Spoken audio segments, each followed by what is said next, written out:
Good afternoon, everyone. Welcome to the 12 p.m. Bilingual Newscast on Equinox Television. We begin the first part with you, Julian Beth. Good afternoon. Bon après-midi à vous, Innocent Nazem. Mesdames et messieurs, bon après-midi à tous. Merci de choisir Equinox Télévision pour vous informer. Tout d'abord, cette nouvelle à l'étranger. La police tchadienne a dispersé ce matin à coup de gaz lacrymogène quelques manifestations de dizaines de personnes à l'appel de l'opposition et de la société civile en N'Djamena contre la junte qui a pris le pouvoir après la mort du président Idriss Déby Itno. Ces rassemblements ont été interdits hier par le Conseil militaire de transition dirigé par le fils du défunt, le général Mahamat Idriss Déby. Dans les quartiers du 7e et 9e arrondissement de N'Djamena, des manifestants ont brûlé des pneus sur des axes secondaires. Et dans le quartier également de Walia, dans le sud de la capitale, un manifestant a été roué de coups par les forces de l'ordre. Nous y reviendrons dans nos prochaines éditions. Et restons au Tchad où le premier ministre de transition est connu. Albert Pahimi Padaté a été nommé à ce poste hier lundi par le chef du Conseil militaire de transition. Le CMT annonce son refus de négocier avec les rebelles. Gladys Sidier pour plus de précisions.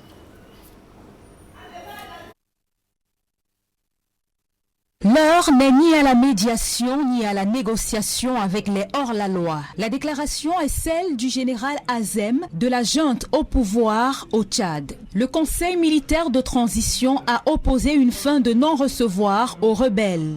Il demande l'appui des partenaires pour arrêter les rebelles présents dans les différents pays du G5 Sahel. Le Tchad en appelle à la coopération et à la solidarité en vertu des différents accords qui lient les différents pays afin de faciliter la capture et la mise à disposition de la justice des rebelles responsables de la mort de plusieurs dizaines de soldats.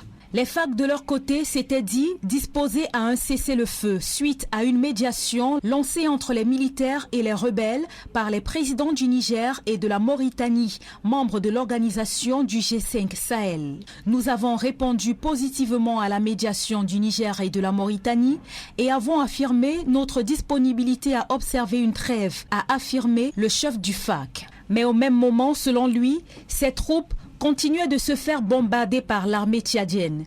Ainsi a-t-il déclaré, s'ils veulent faire la guerre, on fera la guerre. Si on nous attaque, on va répliquer. Au milieu de cette guerre entre rebelles et conseil militaire de transition au Tchad, l'Union africaine exige le transfert du pouvoir aux autorités civiles. Dans un communiqué, le Conseil de paix et de sécurité de l'Union africaine a fait part de sa grave préoccupation quant à l'instauration d'un conseil militaire dirigé par le fils du défunt président. Le communiqué appelle également à un dialogue inclusif et demande à la Commission de l'Union africaine, présidée par le Tchadien Moussa Faki Mahamat, de constituer rapidement une mission d'enquête de haut niveau au Tchad.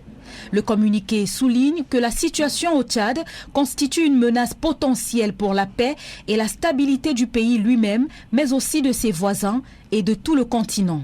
Et la société civile tchadienne, elle, appelle les populations à manifester. La coordination des actions civiles a appelé les Tchadiens à descendre dans la rue sur l'ensemble du territoire. Les acteurs dénoncent la partialité de la France, accusée de cautionner la succession dynastique dans leur pays. L'appel à manifester, lancé par la société civile tchadienne, prend effet mardi 27 avril 2021. Et à la suite du reportage de Gladys Sidier, il convient de rappeler que le président du Conseil militaire de transition, le général d'armée ou général de corps d'armée, Mahamat Idriss Déby, s'adressera à la nation ou au peuple tchadien cet après-midi à 14 h. C'est une scène inhabituelle qu'ont vécu les habitants de la localité de Pola en Konsamba dans le département du Mungo. Les fidèles de l'église évangélique ont verrouillé les portes de la chapelle en réclamant l'éviction de leur pasteur en poste depuis 9 ans. Ces derniers l'accusent de détournement et d'incompétence. Cédric Nding et Cyril Ndimba. Les carillons de l'église évangélique de Pola dans la ville de Konsamba n'auront pas retenti ce dimanche. À la place, ce sont les chants des fidèles qui ont résonné dans la cour de l'église, agrémentés de pancartes. Tous sont unanimes et réclament le départ de leur actuel pasteur en poste depuis bientôt 9 ans. Il y a 9 ans aujourd'hui, on nous a envoyé un pasteur. Pendant 9 ans, nous nous rendons compte que c'est la cacophonie totale. S'il vous plaît, mettez-vous un peu à ma place, que vous restez pendant un consistoire. C'est tous les pasteurs de la région qui sont là. Et quand vous dites que ça fait combien, ça fait 2 ans que vous ne versez pas vos contributions, on vous dit que vous n'êtes plus de paroisse. Attendez un peu, où va l'argent? Si on ne verse pas cet argent là-bas, à part que tous les dimanches, nous faisons des quêtes ici. La paume de la discorde est donc d'ordre financier. Selon les fidèles, des millions de francs CFA ont été déboursés pour rénover la bâtisse religieuse. Et jusqu'ici, rien. Et ça ne suffit pas, ça ne suffit pas. Regardez la paroisse. Regardez. Ce presbytère-ci, on a versé plus de 4 millions de francs sur ça. Mais la paroisse aujourd'hui n'est pas finie. Le presbytère n'est pas fini. Il y avait le sable est fini dans le terre. On a donné le ciment a séché, c'est devenu comme le caillou. Attendez, on va où avec? Pour aujourd'hui là, c'était bon. Le pasteur Pougne pas. Donc le pasteur Pougne pas, la paroisse de Pau là. C'est ça les jeunes ou pas? C'est ça. Le pasteur Pougne pas. On ne va pas, on va plus. Ok. Ici à Pau là, nous avons décidé que on a besoin d'un pasteur de vocation. On ne veut plus de pasteur fonctionnaire. Celui qui va s'hasarder à venir chercher l'argent à Pau, on va le chasser. Et le pasteur Kounié, quant à lui, principal concerné dans l'affaire, semble totalement inconscient des faits qui lui sont reprochés. Ils disent que je suis absentéiste, donc je suis là pour le travail. Je dois partir. Une situation qui s'éternise et pousse les fidèles de la paroisse à aller célébrer le culte dans le village voisin de Baré-Soumtou. Moi, personnellement, je serais obligé d'aller faire le culte au grand temple parce que je veux faire comment? C'est fermé. Là-bas, c'est une toute autre ambiance. Et une promesse de bâtir la paroisse afin de permettre aux fidèles de célébrer dans l'allégresse. Et le ministère de la Santé publique joue la carte de la prudence au moment où des voix s'élèvent pour dénoncer le décès de la vice-présidente de Transparency International survenu après avoir pris sa première dose de vaccin anti-Covid. Au cours d'une conférence de presse organisée par l'Ordre des pharmaciens, le directeur de la pharmacie du MinSanté demande d'attendre les résultats des investigations en cours. Rodrigue Ngassi, Marcelin Grosson. Décédée la semaine dernière, Béatrice Elom est présentée par les membres de sa famille comme la première victime camerounaise des vaccins anti-Covid-19. Peut-être tôt pour le dire, il faut pouvoir établir les faits. Je pense bien que les équipes ont été mises en place. Nous avons une équipe de pharmacovigilance qui veille à faire des effets indésirables qui puissent arriver. Et pour le moment, nous n'avons pas une information sur cette mort suite à l'injection. Ça peut être un décès dû à autre chose, mais je pense que les équipes du MinSanté vont se mettre rapidement en place pour établir les faits si elles sont avérées.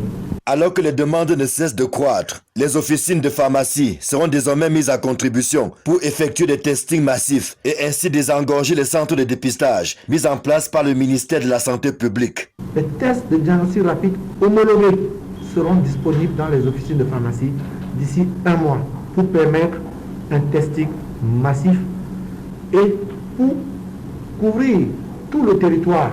Il en est de même de l'administration des vaccins. Nous avons aussi obtenu que ces vaccins, qui sont au nombre de 4, soient distribués dans les officines de pharmacie. D'ici 1 mois, les pharmaciens vont dispenser les vaccins, comme les vaccins contre la tuberculose, contre l'hépatite B. Le Conseil national de l'ordre des pharmaciens a également obtenu du gouvernement que les tests PCR soient également réalisés dans les laboratoires privés de biologie. Les laboratoires privés de biologie de qualité détenus par les médecins et les pharmaciens. Car voyez-vous, lorsqu'on veut voyager aujourd'hui, parfois, il y a un engorgement dans les services publics. D'ici 1 mois, les structures privées de laboratoires feront des tests PCR sous la conduite du MinSanté.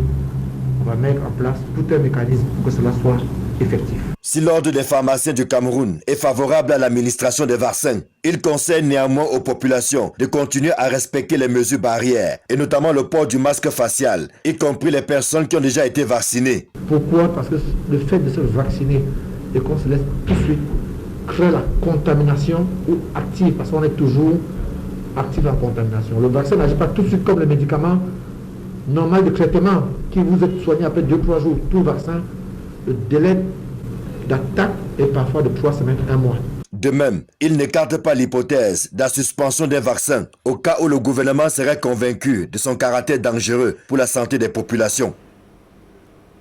Equinox rafle la mise à la 4e édition des Awards de médiatude. L'événement qui s'est déroulé samedi dernier à Yaoundé a été marqué par la remise d'une dizaine de prix à Equinox Télévision et Radio. Marcelin Gansop et Emmanuel Diop. Alors, présentatrice de l'année, Julienne Berg-Bissaï. Voici 4 ans que Equinox Télévision et Radio illumine les awards des médias organisés par Médiatude pour l'édition 2021 qui récompense en fait le travail abattu en 2020. Votre chaîne préférée s'en tire avec une dizaine de prix parmi les plus prestigieux. Les lauréats sont aux anges au moment de recevoir leur trophée. C'est un plaisir pour moi et un honneur de recevoir cette distinction de Médiatude. Je voudrais remercier le comité d'organisation, remercier également mes patrons, le PDG, le directeur d'exploitation d'Equinox Télévision pour l'opportunité qu'ils me donnent au quotidien d'exprimer mon talent. Merci à chacun d'entre vous qui a pris la peine de voter pour Esther Maët dans la catégorie meilleure animatrice de l'année 2020 au Cameroun. Merci. Je veux dire merci à la chaîne qui m'emploie, cette grande et puissante chaîne de télévision. Si ce moment récompense les efforts faits par les uns et les autres pour installer Equinox TV et Radio sur le toit de l'Afrique, il se veut également une invite à travailler encore davantage, malgré un environnement qui n'est pas du tout facile. C'est une récompense des moments de travail assez intenses et rudes, mais c'est aussi une récompense pour une passion qu'on fait, celle de faire du journalisme, et uniquement du journalisme. Et je voudrais dire merci à tous ceux qui ont voté. Je dis merci également à la grande équipe de Médiatude qui chaque année améliore la qualité de l'organisation de cet événement. Et remercier aussi tous ceux qui nous suivent au quotidien, qui réagissent à la qualité de nos programmes sur Equinox Télévision. Enfin, une pensée pour les confrères qui sont emprisonnés, qui ont du mal à exercer ce métier au Cameroun en raison d'un environnement pas toujours évident.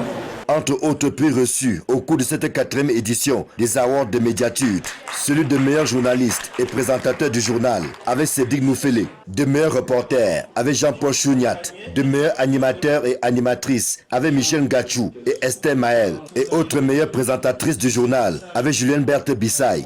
Que de lauriers reçus, et pourtant Equinox Télévision et Radio n'entendent pas s'arrêter en si bon chemin. Ce d'autant que quelques-uns de ces programmes phares, à l'instar de Equinox ce soir, Droit de réponse et autres regards sociaux, continuent de rafler la mise. Au même moment que la radio et la télévision sont plébiscitées depuis 4 ans par des téléspectateurs, auditeurs et internautes avisés. Précisons que cette cérémonie, qui s'est tenue pour la première fois à Yaoundé, a récompensé plusieurs autres acteurs des médias camerounais et a marqué l'année 2020. Le trophée, c'est quoi? C'est avec ces belles images que nous mettons un terme à la première partie de ce journal. La seconde est en langue anglaise avec vous, Innocent Nazé. Good day once again. Thank you, Julian. Good day once again, and to our viewers. Good day. Thanks for staying with us. To begin straight with news in Bamousso subdivision in the Bakassi Peninsula in the southwest region of Cameroon, where access to potable water remains a major problem. The population lack these precious liquids, and even from doubtful sources, and health personnel have indicated that cases of waterborne diseases increase over time. And Derry Jato was in Bamousso. He came back with this report. In Bamousso subdivision, in the Bakassi Peninsula, the people say to get water even from doubtful sources is still a dangerous venture.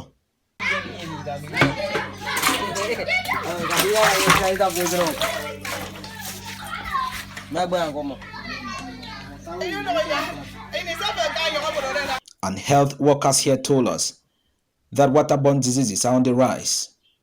The main ailments here that we consult, we suffer much from typhoid and minor skin ailments. But as from February 2020, we had a cholera outbreak here in Bamuso subdivision, and we recorded almost 4 deaths. And Mayor Samuel Meme, the mayor of the Bamuso Council, says the water crisis that is giving birth to other health crises will soon be history. I want to assure you that before this year, we'll have pipe-borne water in Bamuso, and that will help us to do away with maybe some diseases that used to affect our population, like cholera and other diseases. Water is just one. There are other basic amenities that Bamuso subdivision need, and electricity is one of them. And Mayor Samuel Meme on his part showed proof of soon-to-be realized electrification project in his municipality. We have an electrification project for 2 communities, which it is ongoing. As you can see for yourself, there is the construction. They are already putting in place the poles, concrete poles. Bamuso Council has no befitting structure, and action has already been taken in that direction. There will be a befitting chamber that will be constructed here, worth 315 million. Itself will be a magnificent one. Will be even to me, I would say it will be a touristic site in the Bamuso subdivision, because it's a story building that would have more than 30 offices. Expectations are therefore high to see how Bamuso subdivision will turn a new page of development. The Anglophone crisis, late awards of projects as well as rainfall have been identified as major factors that impeded the realization of 2020 earmark projects for the Kumba 1 subdivision that was identified by the mayor of the Kumba 1, who was talking with the councillors that was doing the executive or administrative management and store accounts of Kumba 1 council. He saw that 62 or 68.28% of the projects were realized in 2020, a slight increase from 2019. Details in the follow report. Eseme Moses Eseme, mayor of the Kumba 1 Council, amidst the ghost towns, lockdowns and armed conflicts, all children of the Anglophone crisis constitutes an obstacle towards 100% realization of 2021 projects like maintenance of roads, construction of classrooms, bridges, provision of potable water, electricity and other basic social amenities. Reason why only 68.26% of the earmark projects was realized, a slight increase from 2019. With the Amazonian crisis, you will barely be able to execute a project which is well planned, calculated from the beginning to the end. And even the public investment projects that are dedicated to the Kumba 1 Council for execution, I realized that over the months, in fact from the time I took over as mayor of this municipality, it has really been very difficult to even get courageous contractors who can take up certain projects and execute them right to the end. Even the municipal treasurer, Makia Sona, during the Kumba 1 Council Administrative Management and Store Account session, confirmed this. The truth about it is that it was a very, very difficult year for us. Projects were awarded slightly late for very evident reasons, and the rains were not in our favor. So the executions were, most of the contractors were caught up by time, and we were not able to completely execute. And by the 30th of November, the contractors were still handicapped. So that's exactly why they were not paid. We're transferring the money this year, and this year they are trying to process their documents. They are going to be entirely paid. When you look at it, the one thing that is true is that in terms of cash, it was less than 200,000 francs that were effectively transferred to the new year. Being a better performance when compared to the 2019 fiscal year, the second Assistant Senior Divisional Officer for Meme Division, Njonje Hemia, gave a merited congratulations to Mayor Eseme Moses Eseme and his team for braving the odds to ameliorate their performance. Let me seize this opportunity to commend the mayor and his team, as well as all councillors of the new team, for this result of the execution of the first budget of their mandate. We have observed that a report on the execution of investment projects have not been attached to the draft accounts, as well as other necessary appendices to the accounts. The draft administrative and management store accounts of the Kumba One Council stood at 613,961,900 francs CFA. To get higher on the ladder, Mayor Seme Moses Eseme calls on the councillors to stand firm, work in synergy with defense and security forces to fight the Operation Ghost Town in the municipality with hope of winning. Christians of the Evangelical Church in Cameroon, notably in Pula, that's a branch in Kongsamba in the Mongo division of the Littoral region, are demanding the departure of their pastor, who they claim has embezzled church money. According to them, he has not done anything to develop the church or any project since 9 years that he was inducted as pastor of the church. And recently, that was on Sunday, they blocked the access way into the church premises. Details with Manjukan Gabriel. It was an unusual atmosphere that characterized the Evangelical Church of Cameroon, EEC Pola branch in Konsamba, Mongo division. No church service as Christians blocked the way to the church with placards reading, "The Pola parish has no priest. No to Pastor Kunye. Pastor Kunye out, and 9 years of incompetence. Out, Pastor." In front of the EEC church in Pola, Christians have gathered chanting.